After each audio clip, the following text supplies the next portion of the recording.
नमो अर्यन्ताणं नमो सिद्धाणं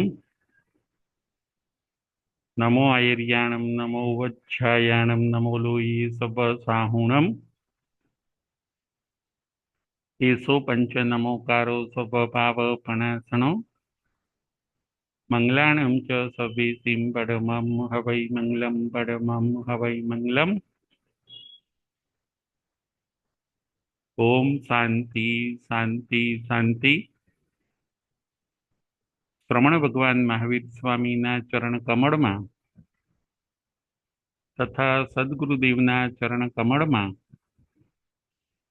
ઉપકારી સર્વ સંત સતીજીના ચરણ કમળમાં આપણા સૌના ભાવપૂર્વક અવિરામ કોટી કોટી વંદન। જય જિનેન્દ્ર। તારીખ 13/5/25 ધર્મકથા। આજની આપણી કથાનું નામ છે સત્યવાદી રાજા હરિશ્ચંદ્ર। સત્યવાદી રાજા હરિશ્ચંદ્ર। સત્ય ઉપર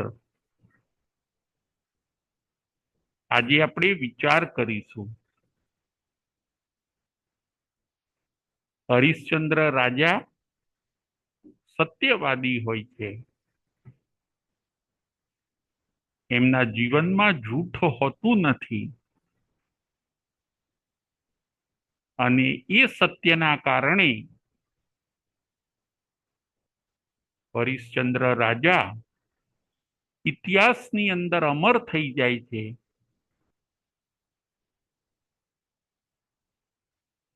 સત્યની જ્યારે જ્યારે વાત આવે ત્યારે બધા હરિશ્ચંદ્ર રાજાને યાદ કરે। વર્ષો પહેલા, યુગો પહેલા આ થઈ ગયેલા હરિશ્ચંદ્ર રાજાને આજે પણ બધા યાદ કરે છે। સત્ય ગુણ આપણામાં હોવો જોઈએ।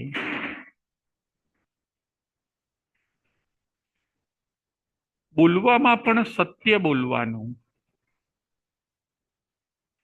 અને વ્યવહારમાં પણ સત્ય। હરિશ્ચંદ્ર રાજા બોલવામાં પણ સત્ય બોલતા હોય છે અને એમના વ્યવહારમાં, એમના આચરણમાં પણ સત્ય હોય છે। સત્યમ ખલુ ભયવમ। આપણા ત્યાં એમ કીધું કે સત્ય એ તો ભગવાન છે। જે સત્યને છોડી દે છે એ ભગવાનને છોડી દે છે।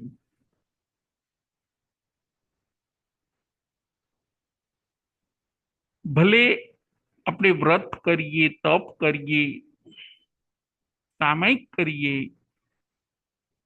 પ્રતિક્રમણ કરીએ, બધા અનુષ્ઠાન આપણે કરીએ, પરંતુ જો વાણીનું સત્ય ન હોય અને વ્યવહારનું સત્ય ન હોય તો બધા વ્રતોની અંદર ઉણપ આવશે। કોઈ ઘણો ધર્મ કરે છે પણ ખોટું બોલે છે તો ધર્મ જે ફળ આપવું જોઈએ એ આપશે નહીં। સત્યમ ખલુ ભયવમ। સત્ય એ તો ભગવાન છે। સત્યને પકડી રાખો, સત્યને સાચવો, સત્યના આગ્રહી બનો, સત્ય પ્રરૂપણા કરો, સત્યના પક્ષપાતી બનો, એવું આ હરિશ્ચંદ્ર રાજાનું કથાનક આપણને સૂચવે છે. તમારા જીવનમાં સત્ય હોવું જોઈએ, જૂઠ ન હોવું જોઈએ, ખોટું બોલવાનું પણ નહીં અને ખોટું કરવાનું પણ નહીં. આ બે નિયમ એવા છે એ આપણને ભવ પાર કરાવી દે. ખોટું બોલવાનું પણ નહીં અને ખોટું કરવાનું પણ નહીં. જો આ બે નિયમ આપણા જીવનમાં આવી જાય તો બેડો પાર થઈ જાય.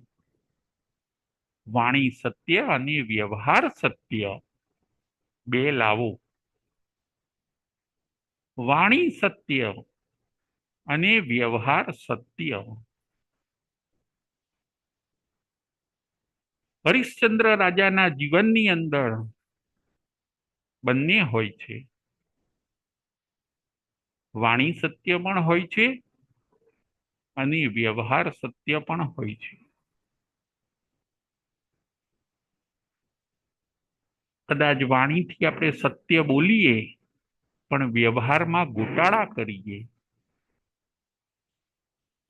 તો આપણી પાસે અડધું જ સત્ય છે.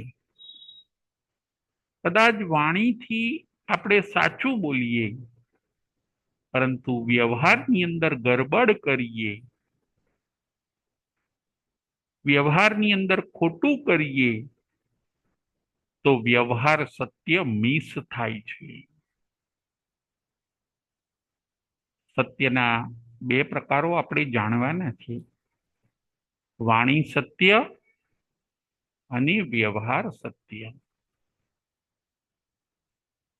મારી વાણીમાં તો સત્ય હશે પણ હે ભગવાન મારા વ્યવહારમાં પણ હું સત્ય રાખીશ. મારો વ્યવહાર ખોટો ન હોવો જોઈએ, મારો વ્યવહાર દંભ ભરેલો ન હોવો જોઈએ, મારો વ્યવહાર ખાલી શો કરે એવો પણ ન હોવો જોઈએ. સાચકલાપણું બંનેમાં ઝળકાવો, સાચકલાપણું બંનેમાં ઝળકાવો, વાણીમાં અને વ્યવહારમાં. આજે આપણે એ સમજવાનું છે કે હું સત્ય એટલું બોલવામાં સત્ય બોલીશ અને વ્યવહારમાં પણ હું સત્ય રહીશ. દંભનો ત્યાગ કરવો, દંભને છોડી દેવો એ છે વ્યવહાર સત્ય. બસ આ બે ગુણ આપણામાં આવી જશે તો જીવન ઘણું ઊંચું બની જશે. હરિશ્ચંદ્ર રાજા સત્યવાદી કહેવાયા. સત્યમાં ક્યાંય ગરબડ નહીં. એમની સત્યનિષ્ઠા બહુ મજબૂત હોય છે. એના કારણે દેવલોકના દેવને પણ પરીક્ષા કરવાનું મન થયું. દેવને એમ થયું કે થોડાક હેરાન કરીશું, સત્યને મૂકી દેશે. દેવ પરીક્ષા કરવા આવે છે પણ દેવને ક્યાં ખબર છે કે હરિશ્ચંદ્ર રાજા સત્વશાળી છે, સત્વશાળી મહાપુરુષ છે. મરવાનું મંજૂર કરશે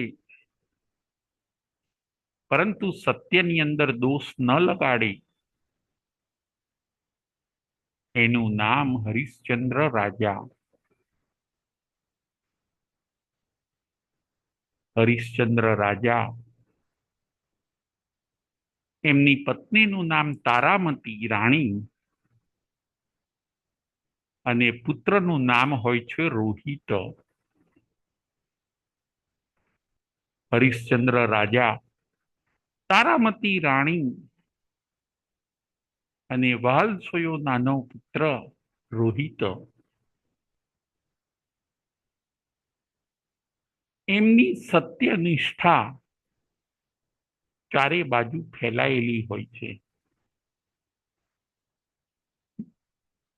હરિશ્ચંદ્ર રાજા સત્યવાદી તો હોય છે, સાથે પ્રામાણિક અને ન્યાયી રાજા હોય છે. પ્રજા વત્સલ્ય હોય છે અને પાપ ભીરુ હોય છે. આવા હરિશ્ચંદ્ર રાજાને એકવાર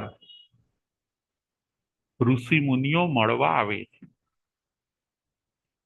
ઋષિ મુનિઓ કહે છે કે હરિશ્ચંદ્ર રાજા, અમારી આશ્રમની બાજુમાં એક જંગલી ભૂંડ આવી ગયું છે. એનો ત્રાસ બહુ છે.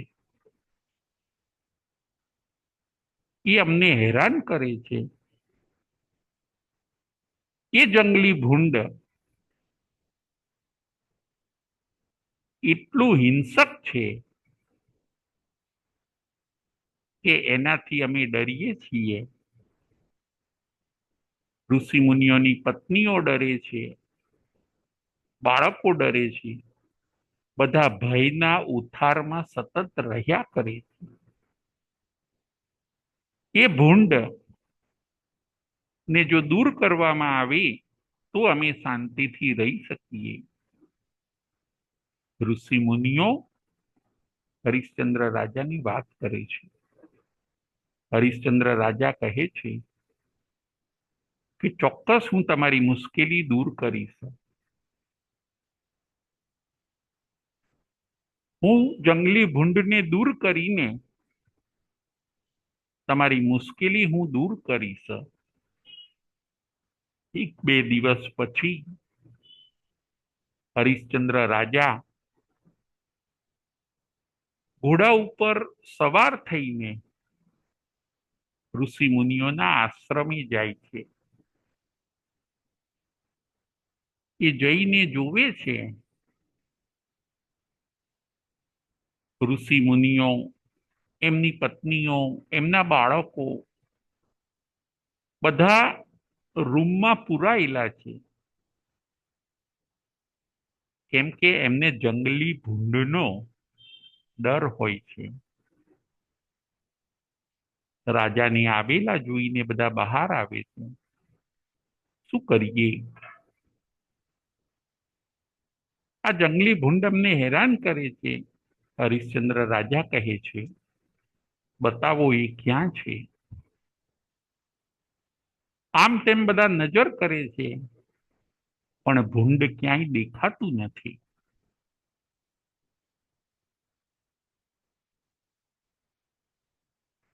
જંગલની બાજુ નજર કરે છે, પણ ભૂંડ ક્યાંય દેખાતું નથી.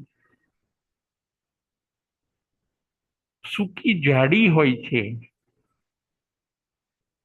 એ બાજુ હરિશ્ચંદ્ર રાજા જાય છે, ભૂંડને શોધે છે, પરંતુ ભૂંડ દેખાતું નથી. જુઓ, આ બધી દેવની માયા છે. દેવલોકના દેવી આખી માયા ઊભી કરી હરિશ્ચંદ્ર રાજાની પરીક્ષા લેવા માટે.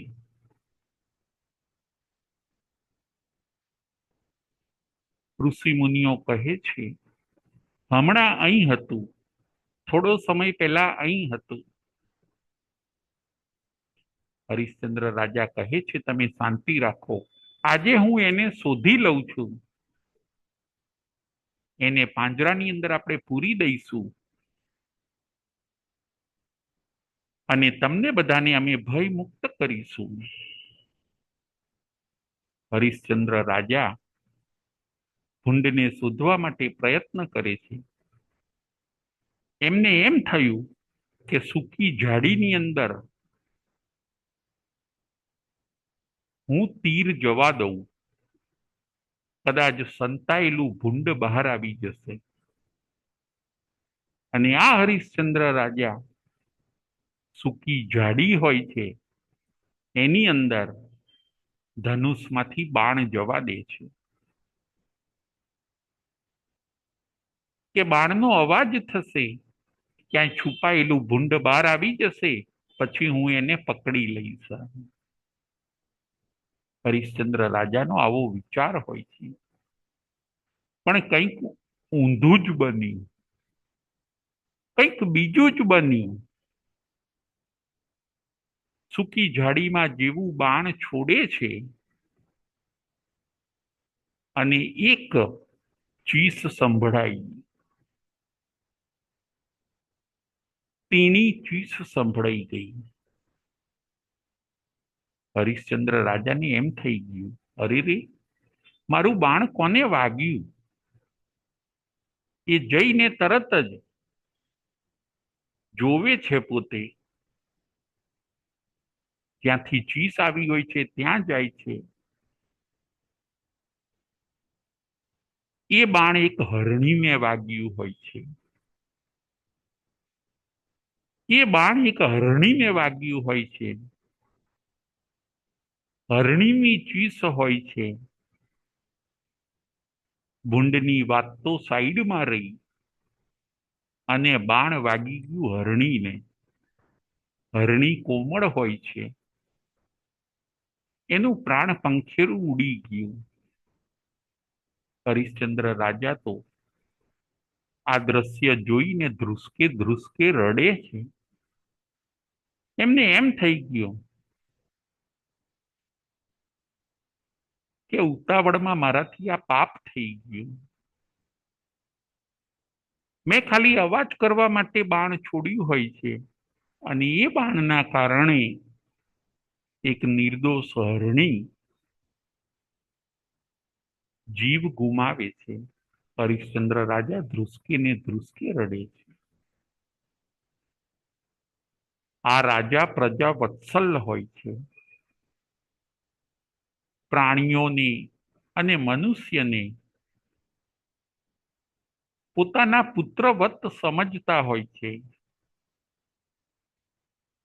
એવા હરિશ્ચંદ્ર રાજા ધ્રુસકે ધ્રુસકે રડે છે. એટલામાં વળી બીજી મુશ્કેલી આવી. એક ઋષિ કન્યા ત્યાં આવે છે અને એ ઋષિ કન્યા આ હરણીને મરેલી જોવે છે. જોતાની સાથે એ ઋષિ કન્યા પણ બેભાન થઈને ઢળી પડે છે. હરિશ્ચંદ્ર રાજા ફરી ગભરાયા. એમને એમ થયું કે આ ઋષિ કન્યા પણ ઓફ થઈ ગઈ કે શું? આ ઋષિ કન્યા પણ મૃત્યુ પામી કે શું? હજી એક મુશ્કેલીમાંથી નીકળે ત્યાં બીજી મુશ્કેલી આવી ગઈ. હરણી મરી ગઈ છે. ઋષિ કન્યા પણ મરેલાની જેમ નિશ્ચેષ્ટ થઈ ગઈ છે. હરિશ્ચંદ્ર રાજા ગભરાઈ ગયા. એક બાજુ પશુ હત્યા થઈ અને બીજી બાજુ સ્ત્રી હત્યા. એક બાજુ પશુ હત્યા થઈ અને બીજી બાજુ સ્ત્રી હત્યા થઈ ગઈ. મારા કેવા નસીબ! આ હું શું કરી બેઠો? ધિક્કાર છે મને. પોતાની જાતને પોતે માફ કરતા નથી. હવે કરું શું? એટલામાં ઋષિ કન્યા પાછી જાગૃત થઈ ગઈ. એ ઋષિ કન્યાનું આ હરણ હોય છે. એટલે હરણને મરેલું જોઈને એ ઋષિ કન્યા પણ બેભાન થઈ ગઈ હોય છે. એ ઋષિ કન્યાને આ હરણ બહુ વાલું હોય છે, એની સાથે એ રમતી હોય છે. એની આવી દશા જોઈને આ ઋષિ કન્યા બેભાન થઈ ગઈ હોય છે. પણ થોડી વારમાં પાછું એને ભાન આવી ગયું. રડતી રડતી એ આશ્રમમાં જાય છે, એના પિતા પાસે. હરિશ્ચંદ્ર રાજા પણ એની પાછળ પાછળ જાય છે. ઋષિ કન્યા જઈને એના પિતા ઋષિને કહે છે કે કોઈક રાજા આવ્યા, એમણે મારા હરણને મારી નાખ્યું. ઋષિ કન્યા રડતી હોય છે અને આવું સાંભળીને એ ઋષિ મુનિ ક્રોધથી અભિભૂત થઈ ગયા. એ ઋષિ મુનિ બહુ ક્રોધે ભરાયા. મારી દીકરીને રડાવનાર કોણ છે? કોણે મારી પુત્રીના હરણને મારી નાખ્યું? એ ઋષિ મુનિ કોપાયમાન થઈ ગયા. હરિશ્ચંદ્ર રાજા દ્રશ્ય જોવે છે. ઋષિને કહે છે, મને ક્ષમા કરો, હું કરવા ગયો સારું અને થઈ ગયું ખોટું. પણ ઋષિ માનવા તૈયાર નથી. ગમે તેમ કરો, હરણને તમે જીવતું કરી આપો, નહીતર હું ક્ષમા કરીશ નહીં. તમને એવો શ્રાપ આપીશ કે તમે દુખી દુખી થઈ જશો.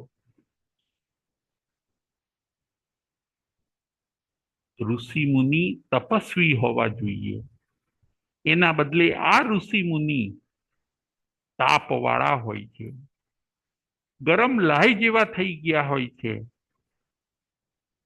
ક્રોધથી ધમધમતા હોય છે. તમે કાં તો હરણને જીવતું કરો અને કાં તો મારા શ્રાપનો ભોગ બનવા માટે તૈયાર થઈ જાઓ. મારી કન્યા દુઃખી થાય એ મને ચાલશે નહીં. હરિશ્ચંદ્ર રાજા ખૂબ નમ્ર છે, વિનયી છે. એ ઋષિ મુનિને કહે છે, હે તપસ્વી, આપ ગુસ્સે ન થશો. તમારી સાધના અને આરાધનાનો ભંગ ન કરશો. આપ કહો એ કરવા હું તૈયાર છું. જરૂર મારાથી ભૂલ થઈ છે. મારા તીરથી નિર્દોષ એવું હરણ મરી ગયું છે. એ મારી ભૂલ છે. એ વાત, એ સત્યનો હું સ્વીકાર કરું છું. તમારી ઋષિ કન્યાને પણ અન્યાય થયો છે. એ વાતનો પણ હું સ્વીકાર કરું છું. એ વાત પણ સત્ય છે. સત્યવાદી રાજા હરિશ્ચંદ્ર, જેના વ્યવહારમાં પણ સત્ય હોય છે. તમે કહો તો હું મારું રાજપાટ આપી દઉં. આ ગુનાના બદલામાં તમે કહો તો મારું રાજપાટ આપી દઉં. ઋષિ મુનિ હા પાડે છે. ઋષિ કહે છે કે રાજપાટ મને આપી દો. તમે હરણ મારવાનો અપરાધ કર્યો તો રાજપાટ મને આપી દો. હજી પણ વધારે જોઈએ છે ઋષિને. હજી પણ તમારે 1,00,000 સુવર્ણ મુદ્રા મને આપવી પડશે, તો હું તમને માફ કરીશ. તો આ તમારો ગુનો હું માફ કરીશ. હરિશ્ચંદ્ર રાજા, સત્યવાદી હરિશ્ચંદ્ર રાજા રાજપાટ તો આપવા માટે તૈયાર થઈ જાય છે, પણ સાથે સાથે 1 લાખ સુવર્ણ મુદ્રા આપવા માટે પણ તૈયાર થઈ જાય છે. એ પાપ ભીરું હોય છે. એ ન્યાયના પક્ષમાં રહેતા હોય છે. ભૂલ થઈ છે તો થઈ છે. ભૂલનો બચાવ પોતે કરતા નથી. રાજા હતા, પરંતુ ખોટો રૂવાબ નતો. સત્યની બાજુ રહેતા હતા. નહીતર પોતે ઋષિ મુનિને ખખડાવી શકે, ધમકાવી શકે, પણ એવો ખોટો રૂવાબ આ હરિશ્ચંદ્ર રાજાને હતો નહીં. એમને એમ હતું કે મારાથી હરણની હત્યા થઈ છે, ઋષિ કન્યાને મેં નારાજ કરી છે, એનો ન્યાય પણ હરણને પણ મળવો જોઈએ અને ઋષિ કન્યાને પણ મળવો જોઈએ. હું જેમ બધાને શિક્ષા કરું છું એમ મારા ભૂલની શિક્ષા પણ મને થવી જોઈએ. બીજા દિવસે સવારે ઋષિને રાજપાટ સોંપી દે છે. ઋષિ આવીને રાજપાટ લઈ લે છે. હવે બાકી રહી 1 લાખ સુવર્ણ મુદ્રા આપવાની. સેવકોને આજ્ઞા કરે છે હરિશ્ચંદ્ર રાજા કે ભંડારમાંથી 1 લાખ સુવર્ણ મુદ્રા પણ આપી દો. ઋષિ મુનિ પાછા ગુસ્સે થયા કે હવે રાજપાટ બધું જો મારું છે તો તમે મારા રાજ્યમાંથી 1 લાખ સુવર્ણ મુદ્રા તમારી માનીને મને કેમ આપી શકો? આ રાજપાટની અંદર બધી જગ્યાએ હવે મારો હક છે. આ રાજ્યની સમૃદ્ધિમાં તમારી ફૂટી કોડી પણ નથી. આમાંથી તમે મને 1 લાખ સુવર્ણ મુદ્રા નહીં આપી શકો. રાજ્યની બધી સંપત્તિ મારી છે. હવે હું રાજા બની ગયો છું, એ ઋષિ મુનિ કહે છે. 1 લાખ સુવર્ણ મુદ્રા લાવવી ક્યાંથી? પહેરે કપડે અને ખુલ્લા પગે હરિશ્ચંદ્ર રાજા, તારામતી અને રોહિત હવે જંગલની વાટ પકડવા માટે તૈયાર થાય છે. ઋષિ મુનિ કહે છે, ગમે તેમ કરીને 1 મહિનાની અંદર તમારે 1 લાખ સુવર્ણ મુદ્રા મને આપી જવાની છે. હરિશ્ચંદ્ર રાજા વચનથી બંધાય છે કે હું 1 મહિનામાં તમને 1 લાખ સુવર્ણ મુદ્રા આપી જઈશ. જુઓ, પોતાનું રાજપાટ આપી દીધું. સત્ય અને ન્યાય માટે કુરબાન થઈ ગયા. જીવનમાં આત્મા સાથે જો સત્ય હશે તો આત્મા તરી જવાનો છે. આપણી પાસે રાજપાટ હશે તો આપણે તરી જઈશું સંસાર સાગરથી, એવું નથી. આપણી પાસે સત્ય હશે, આપણે સત્ય પક્ષી હઈશું, આપણે ન્યાય પક્ષી હઈશું, તો આપણે ભવસાગર તરી જઈશું. રાજપાટ તો અહીં જ પડ્યું રહેવાનું છે. આવા જે સત્યનો મહિમા સમજેલો છે એવા હોય છે સત્યવાદી હરિશ્ચંદ્ર રાજા. પોતાની ભૂલનો સ્વીકાર કરીને વચનબદ્ધ થઈને 1 મહિનામાં સુવર્ણ મુદ્રા આપવાની શરતે પહેર્યા કપડે અને ખુલ્લા પગે ત્રણેય જણ રાજપાટ છોડીને પોતાની નગરી છોડીને બહાર નીકળી જાય છે. નગરજનો ધ્રુસકે ધ્રુસકે રડે છે. પેલા ઋષિ મુનિને આનંદ છે રાજ્ય મળી ગયાનો. એમને એમ છે કે અમને તો કેટલો બધો લાભ થઈ ગયા. હરિશ્ચંદ્ર રાજા ભલે ગયા, અમને તો રાજપાટ મળી ગયા. પ્રજાજનો રડે છે. હરિશ્ચંદ્ર રાજા પોતે હવે જંગલની વાત પકડે છે. ચાલતા ચાલતા નીકળી જાય છે. 1,00,000 સુવર્ણ મુદ્રા લાવવી ક્યાંથી? મહિનો તો જોત જોતામાં પૂરો થવા આવે છે. હરિશ્ચંદ્ર રાજા પોતે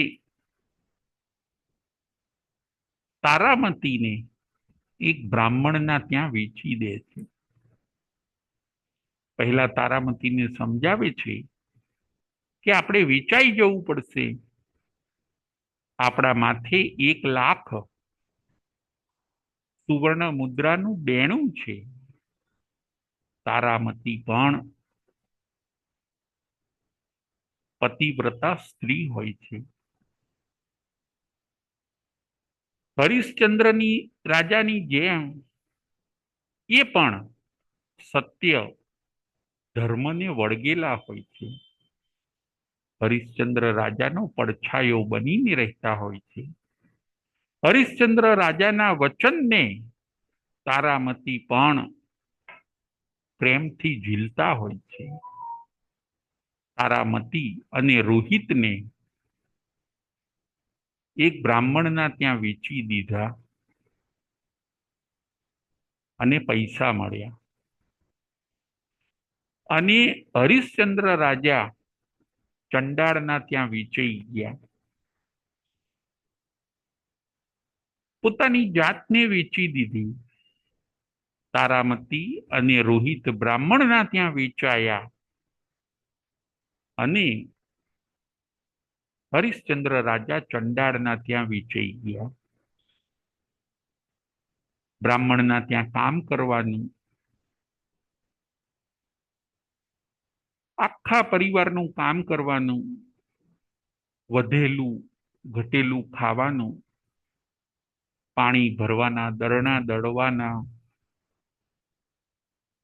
એવા કામ જે બ્રાહ્મણનો પરિવાર સોંપે એ કરવાના.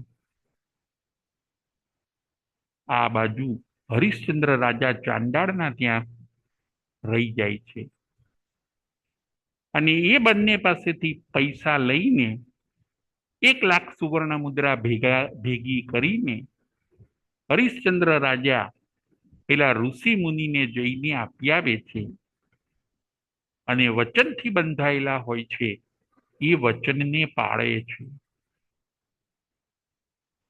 વેચાયા અને જે પૈસા આયા એનાથી પોતાનું દેણું ઓછું કરી દીધું, દેણું ચૂકવી દીધું. આ બાજુ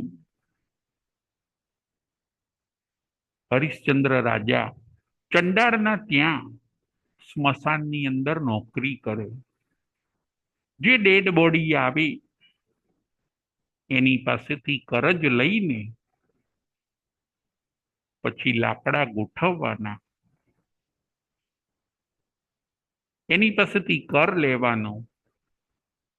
ચાંડાળે આવું કામ હરિશ્ચંદ્ર રાજાને સોંપ્યું હોય છે.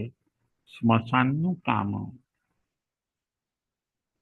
કર્મને સમજતા હોય છે, ધર્મને સમજતા હોય છે, શાંતિ અને સમભાવ રાખે છે. હરિશ્ચંદ્ર રાજા નસીબમાં લખ્યું હોય છે એ બધું બને છે. આપણે તો શાંતિથી દિવસ પસાર કરવાનો છે. સંજોગો ગમે તેવા હોય, આપણે સત્યને મૂકવાનું નથી. એમ દિવસો પસાર થાય છે. આ બાજુ રોહિતને બ્રાહ્મણે બ્રાહ્મણ રોજ ફૂલો વીણવા માટે મોકલે. બ્રાહ્મણની પાસે ફૂલોના ખેતર હોય છે. એટલે રોહિત 8 જ વર્ષનો રોહિત એને એ રોજ ફૂલો વીણવા માટે મોકલે અને એ ફૂલોના બગીચાઓની અંદર એકવાર રોહિતને સાપ કરડે છે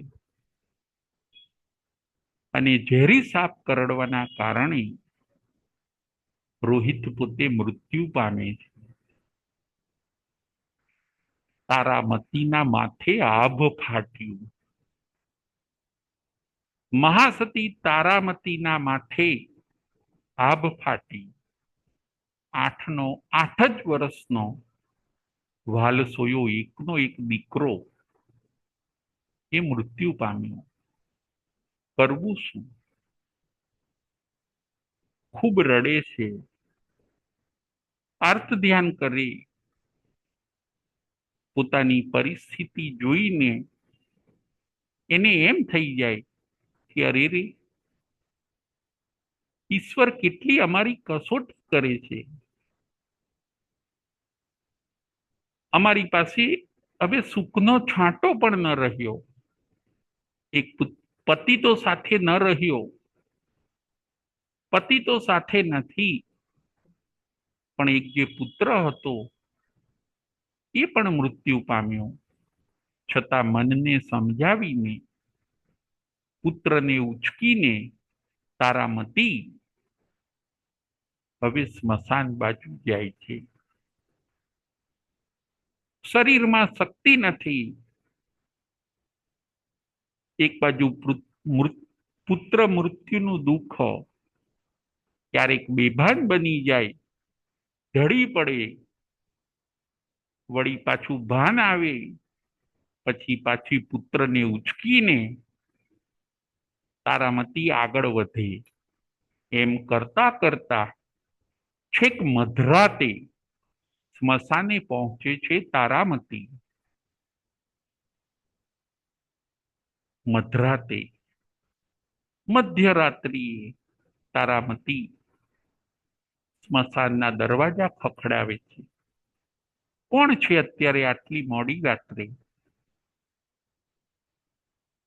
હરિશ્ચંદ્ર રાજા સ્મશાનનો દરવાજો ખોલે છે. એક બાઈને જોવે છે.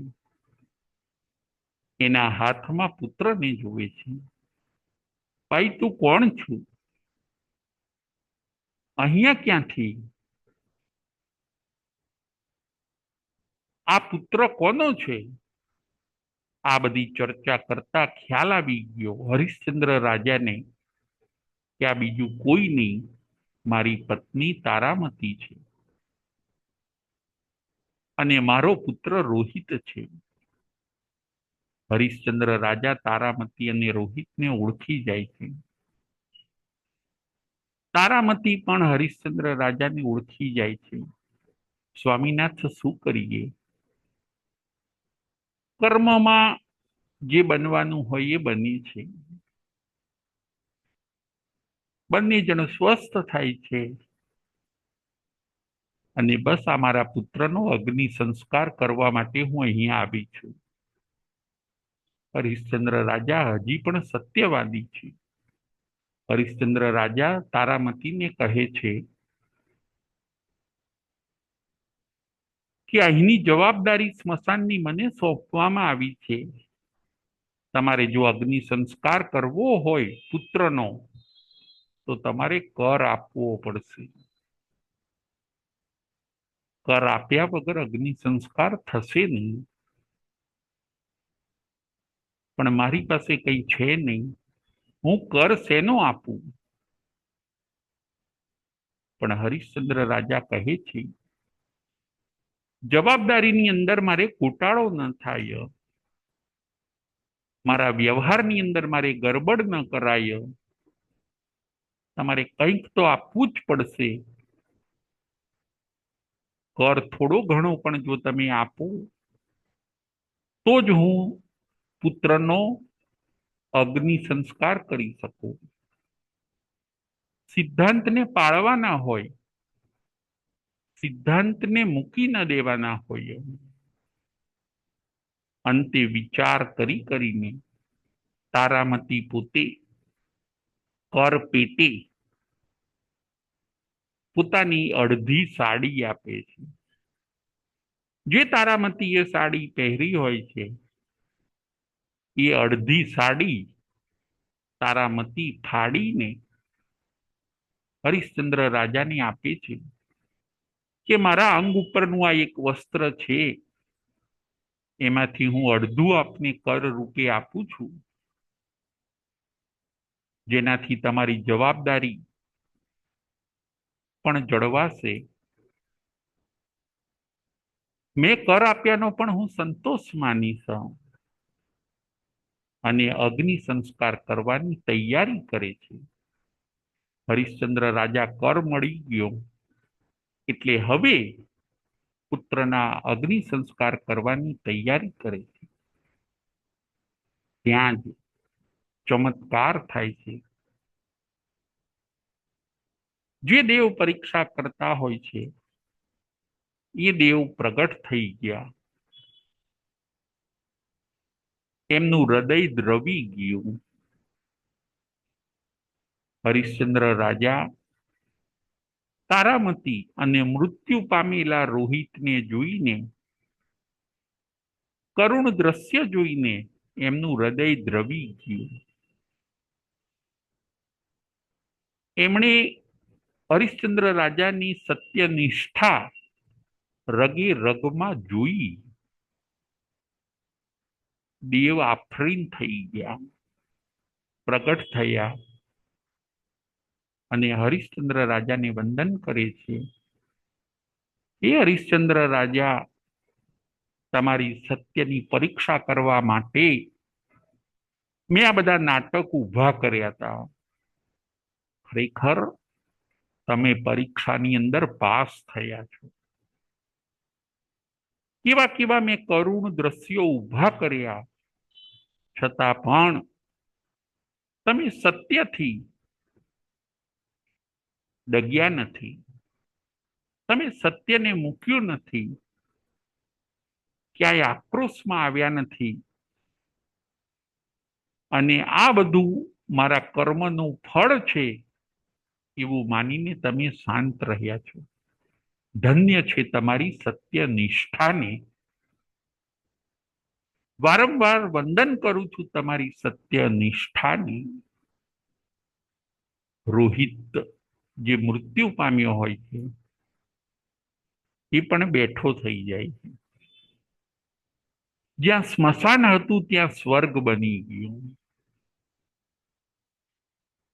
તારામતી અને હરિશ્ચંદ્રના અંગ ઉપર સુંદર કપડા અને આભૂષણો આવી ગયા. દેવ કહે છે, હવે તમે પધારો તમારી નગરીએ. આ તો બધું અમે તમારી પરીક્ષા કરવા માટે નાટક કર્યું હોય છે. હરિશ્ચંદ્ર રાજા અને તારામતી પોતાની નગરીમાં પધારે છે. રાજગાદી પાછી સંભાળી લે છે. દેવ એમને વંદન કરે છે અને દેવ કહે છે કે ખરેખર તમારી સત્યનિષ્ઠા થી હું પ્રસન્ન થયો છું. આપ માગો, જે માગશો એ હું તમને વરદાન આપું. હરિશ્ચંદ્ર રાજા કહે છે કે આપ મને આગ્રહ કરીને શરમાવશો નહીં. મેં હંમેશા આપવાનું જ કાર્ય કર્યું છે, ક્યારેય કશું માગ્યું નથી. અને હકીકતમાં એવું જ હોય છે. હરિશ્ચંદ્ર રાજા સત્યવાદી તો હોય છે, પણ સાથે સાથે દાનેશ્વરી પણ હોય છે. હરિશ્ચંદ્ર રાજા કોઈ વરદાન માંગતા નથી.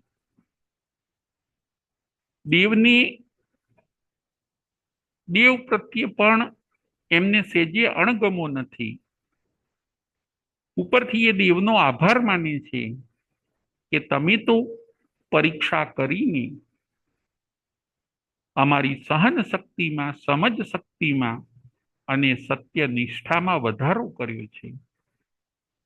અમારા કેટલાય કર્મો ખપાવવામાં તમે નિમિત્ત બન્યા છો. અમારી સમજણને વધારવામાં તમે નિમિત્ત બન્યા છો. તમારો આભાર માનીએ એટલો ઓછો છે. ખુશ થતા થતા દેવ પાછા દેવલોકમાં જતા રહે છે. હરિશ્ચંદ્ર રાજા અને તારામતી પાછી રાજગાદી સંભાળે છે. સત્યથી પ્રજાનું પાલન કરે છે. સત્યનો જય જયકાર થઈ ગયો. આવા સત્યના આગ્રહી હોય છે હરિશ્ચંદ્ર રાજા. આપણે પણ આપણા જીવનની અંદર ચેક કરવાનું છે કે આપણે સાચું બોલીએ છીએ કે ખોટું બોલીએ છીએ.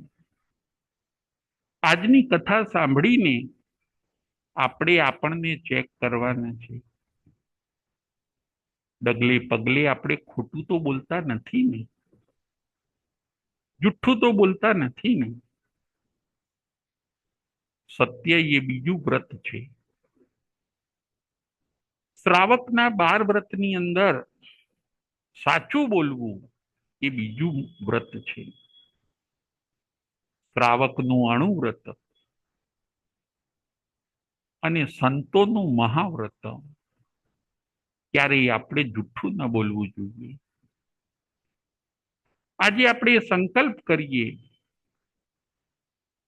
કે આપણે હવે આ કથાનક સાંભળ્યું છે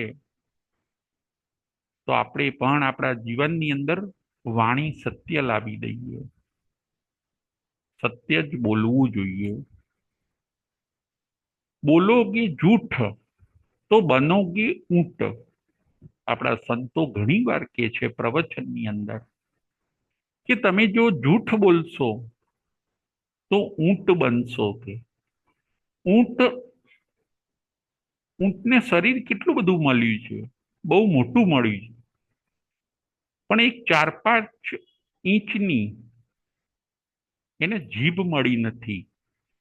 બોલવા માટે એને વચન પ્રયોગ મળ્યો નથી.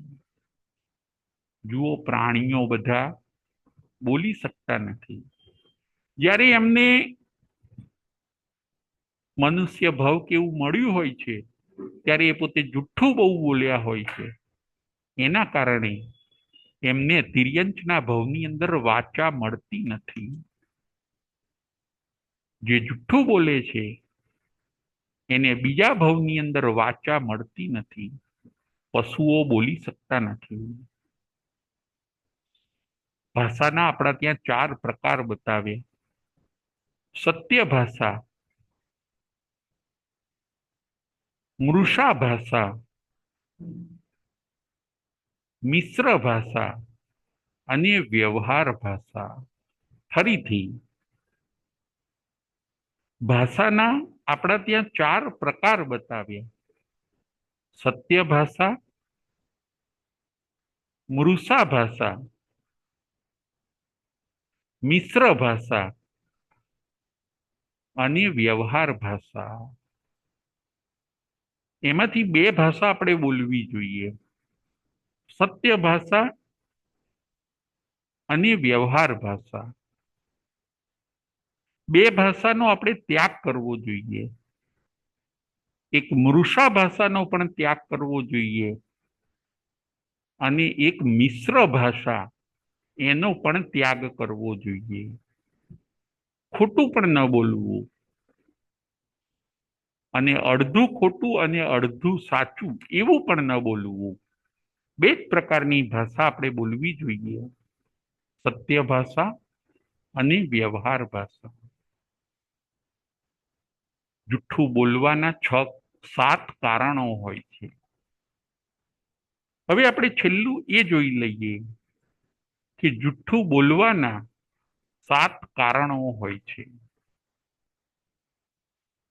7 કારણોથી જીવ જુઠ્ઠું બોલે છે. નંબર 1, ક્રોધથી. નંબર 2 લોભથી. નંબર 3 ભયથી. નંબર 4 હાસ્યથી. નંબર 5 મોટાઈ બતાડવા માટે. નંબર 5 મોટાઈ બતાડવા માટે. નંબર 6 કામથી છૂટવા માટે. નંબર 6 કામથી છૂટવા માટે. અને નંબર 7 સ્વ બચાવ માટે. સ્વ બચાવ માટે. આ 7 કારણોથી જીવ ખોટું બોલે છે. નંબર 1 ક્રોધથી. ઘણીવાર ક્રોધમાં આપણે ન બોલવાનું બોલી કાઢીએ કે એ વ્યક્તિ આમ છે ને એ વ્યક્તિ આમ છે, એને ખોટું કર્યું છે, એ બદમાશ છે, એ ચોર છે. આવું આપણે ક્રોધમાં ઘણીવાર બોલી કાઢીએ. બીજું કારણ લોભથી. લોભના કારણે વેપારી ખોટું બોલે છે. 5 રૂપિયાનો માલ હોય અને 15 રૂપિયામાં વેચે, એમ છતાં પણ એમ બોલે કે આમાં મને કશું મળતું નથી. આ થયો લોભ. લોભના કારણે એ ખોટું બોલે. ત્રીજું કારણ છે ભયથી. શિષ્ય હોય, કામવાળા હોય, પુત્ર હોય, ગુરુ બોલશે મને, ટીચર મને બોલશે, એવા ભયથી કામ ન કર્યું હોય છતાં મેં કર્યું છે એવું એ અસત્ય બોલે છે. ચોથા નંબરનું હાસ્યથી. ઘણીવાર હસવામાં આપણે ખોટું બોલીએ છીએ, એ પણ છોડવું જોઈએ. જે બિનજરૂરી ખોટું બોલીએ છીએ એ આપણે છોડવું જોઈએ. હાસ્યથી, હસવામાં, મજાક મસ્તીમાં આપણે ખોટું બોલીએ છીએ. નંબર 5 મોટાઈ બતાડવા માટે. ઘણા લોકો પોતાની મોટાઈ બતાવવા માટે મોટી મોટી ડંફાસો મારે, તો એ પણ ખોટું છે. મોટાઈ બતાડવા માટે પણ ઘણા લોકો ખોટું બોલે છે. નંબર 6 કામથી બચવા માટે. ઘણા લોકો કામ કરવું ન પડે એટલે કંઈક બહાનું કાઢશે. બહાનું કાઢવું એ પણ ખોટું છે. પોતે ખોટું બોલશે કે મારે આ કામ છે એટલે હું તમારું કામ નહીં કરી શકું, એવું કંઈક બહાનું કાઢવું. એ છે 6થા નંબરનું કારણ. અને 7મા નંબરનું કારણ છે સ્વ બચાવ માટે. ઘણા લોકો ખોટું બોલે છે. બસ પોતાનો કંઈક બચાવ કરવો હોય, વ્હીકલ ચલાવતા પણ જો પોતાની ભૂલ હોય, એક્સિડન્ટ થયો હોય અને પોતાની ભૂલ હોય છતાં પણ મારી ભૂલ નથી, સામેનાની ભૂલ છે, એનું ધ્યાન નહોતું, એવી રીતે સ્વ બચાવ માટે પણ આપણે ઘણીવાર ખોટું બોલીએ છીએ. સત્ય એ જ ભગવાન. આ પ્રવચન સાંભળ્યા પછી, આ કથા સાંભળ્યા પછી આપણે હવે ધ્યાન રાખવાનું છે, બને ત્યાં સુધી આપણે જૂઠ બોલવાનું નથી, ખોટું હવે બોલવાનું નથી. જાગૃત રહો. કદાચ ખોટું બોલવાનો પ્રસંગ ઊભો થાય તો પણ આપણે નહીં બોલવાનું. જેમ હરિશ્ચંદ્ર રાજા કેવા સત્યમાં પાકા રહ્યા, એમ આપણે પણ સત્યને પકડી રાખવાનું છે. જો આપણે સત્યને પકડી રાખીશું તો સત્ય પણ આપણને પકડી રાખશે. હરિશ્ચંદ્ર રાજા એવા સત્યનિષ્ઠ હોય છે કે દેવલોકના દેવ એમની પરીક્ષા કરવા માટે આવ્યા, છતાં એ પોતે પરીક્ષાની અંદર પાસ થયા.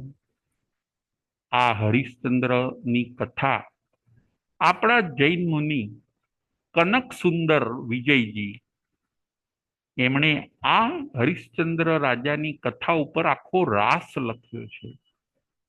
એવા અનેક દરેક ધર્મોની અંદર હરિશ્ચંદ્ર રાજાની આ કથા ફેમસ બની છે અને સત્યને પકડી રાખવાની આપણને પ્રેરણા આપે છે.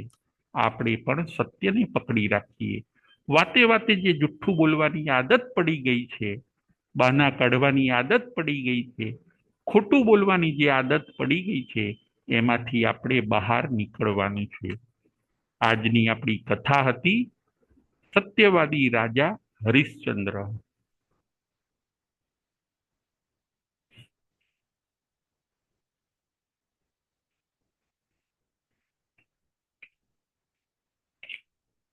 પ્રશ્ન નંબર 1, જૂઠ બોલવાના 7 કારણો કયા કયા? જૂઠ બોલવાના 7 કારણો કયા કયા? સુધીરભાઈ શાહ. સુધીરભાઈ શાહ. જય જિનેન્દ્ર. જય જિનેન્દ્ર. જૂઠું બોલવાના 7 કારણોમાં પહેલું ક્રોધથી, બીજું લોભથી, ત્રીજું ભયથી, ચોથું હાસ્યથી, પાંચમું મોટાઈ બતાડવા માટે, છઠ્ઠું કામથી છૂટવા માટે અને સાતમું સ્વ બચાવ માટે. બહુ સરસ, બહુ સરસ. બીજો પ્રશ્ન, ભાષાના 4 પ્રકાર કયા કયા? ભાષાના 4 પ્રકાર કયા કયા? પૂજાબેન. જય જીનેન્દ્ર. જય જિનેન્દ્ર. ભાષાના 4 પ્રકાર છે. પહેલું સત્ય ભાષા, બીજી મૃષા ભાષા, ત્રીજી મિશ્ર ભાષા અને ચોથી વ્યવહાર ભાષા. બહુ સરસ, બહુ સરસ. હવે આગળનો પ્રશ્ન, રાજા હરિશ્ચંદ્રની પત્નીનું નામ અને પુત્રનું નામ શું હોય છે? રાજા હરિશ્ચંદ્રની પત્નીનું નામ અને પુત્રીનું નામ. કલ્પનાબેન શાહ. જય જીનેન્દ્ર. જય જિનેન્દ્ર. હરિશ્ચંદ્રની પત્નીનું નામ તારામતી રાણી અને પુત્રનું નામ રોહિત હતું. બહુ સરસ, બહુ સરસ. હવે આગળનો પ્રશ્ન, અપરાધના બદલે હરિશ્ચંદ્ર રાજા ઋષિને શું શું આપે છે? અપરાધના બદલે હરિશ્ચંદ્ર રાજા ઋષિને શું શું આપે છે? બકુલાબેન.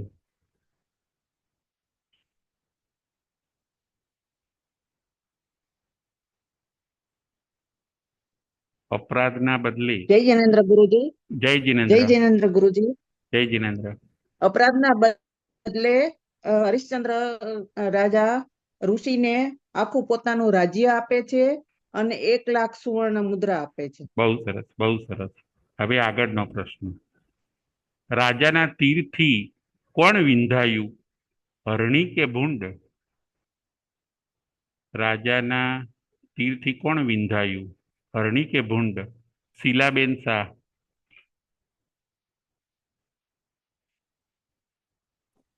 જય જિનેન્દ્ર સાહેબ. જય જિનેન્દ્ર. રાજાના તીરથી હરણી વિંધાઈ જાય છે. બહુ સરસ, બહુ સરસ.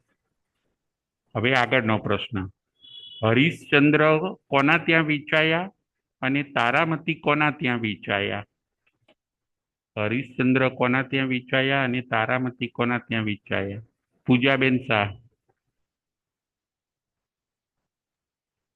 જય જીનેન્દ્ર. જય જિનેન્દ્ર. હરિશ્ચંદ્ર રાજા ચંડાળના ત્યાં વેચાયા અને એમના પત્ની તારામતી અને રોહિત બ્રાહ્મણને ત્યાં વેચાયા. બહુ સરસ, બહુ સરસ. હવે આગળનો પ્રશ્ન, પુત્રના અગ્નિદાહના કર રૂપે તારામતી શું આપે છે? પુત્રના અગ્નિદાહના કર રૂપે તારામતી શું આપે છે? સુધીરભાઈ શાહ.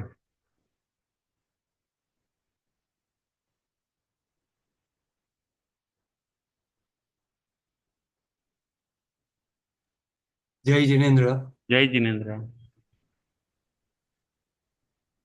તારામતી પોતાનું અડધું વસ્ત્ર આપી અને કર ચૂકવે છે. બહુ સરસ, બહુ સરસ. હવે આગળનો પ્રશ્ન. બ્રાહ્મણ રોહિત પાસે કયું કામ કરાવતા હોય છે? બ્રાહ્મણ રોહિત પાસે કયું કામ કરાવે છે? બકુલાબેન શાહ.